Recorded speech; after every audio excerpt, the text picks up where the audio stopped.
이것이 강원도에서 승인한 사업인데 어떻게 기자분들이 한 분도 안 오셨네요. 이것을 기적이라고 말해야 될 상황인 것 같은데요. 네, 저희는 강원도 동해에 있는 GS 부평 화력발전소 건설 관련한 보상 주민이고요. 그리고 마실 스포츠 선교 공동체 12명으로 구성된 선교 공동체입니다. 저희가 지금부터 읽은 것은 GS 부평 화력발전소가 저희 12명을 불법 보상으로 인해서 집단 살인한 사건에 대해서 발췌한 내용들을 간단하게 읽겠습니다.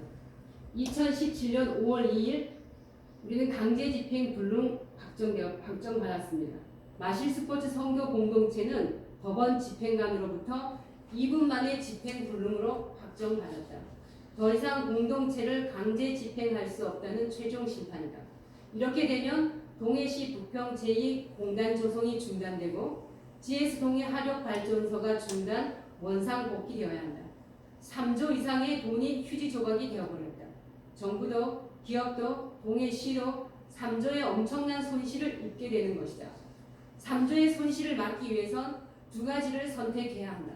첫 번째, 법을 지키기 위해 공동체에게 속고되지 하는 일. 두 번째, 법을 파괴하고 공동체를 무너뜨리는 일, 즉 집단 살인 행위. GS기업 허창수 회장은 두 번째 일을 선택했다.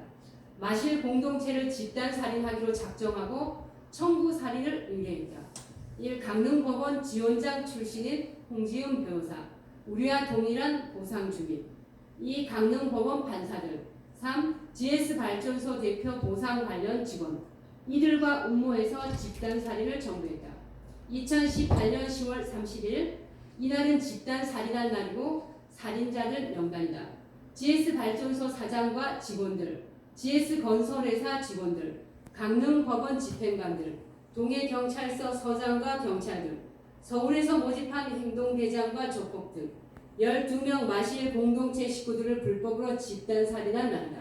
총과 칼만 들지 않았지 사형 집행수보다 더 큰 인권 모욕과 수치를 당하면서 집단살인 당하였다.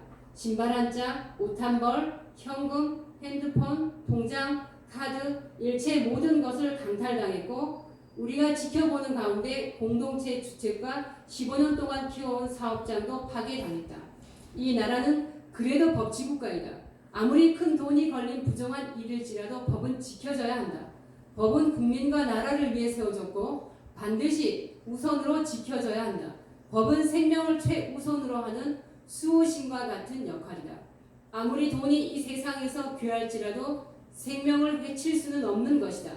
삼전한 무서운 돈이 12생명을 집단 살인했다면 이것은 법이 용서해서는 안 되는 일이다. 이 나라 법치국가에선 있을 수 없는 무서운 일이다. 인권을, 생존권을 말살당한 우리들은 살아있으나 죽은 자들이다. 대한민국이 책임져야 할 일이다. 법을 수호할 법관이 살인 청부업자가 되고 돈 앞에서 대기업 총수가 살인자가 되며 경찰서장이 살인자의 앞잡이가 되는 이 나라가 미친 나라가 아닌가, 돈에 미쳐가는 나라가 아닌가 말이다. 하루빨리 진실을 밝혀내고 살인자들과 살인 청부업자들을 법 앞에 무릎 꿇게 하고 미쳐가는 이 나라를 건져내야 한다.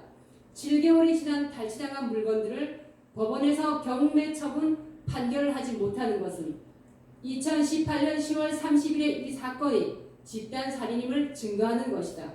이들을 속히 특검으로 구속 수사하고 12명의 꺼져가는 생명을 되찾게 해야 한다. 속히 구속 수사하라.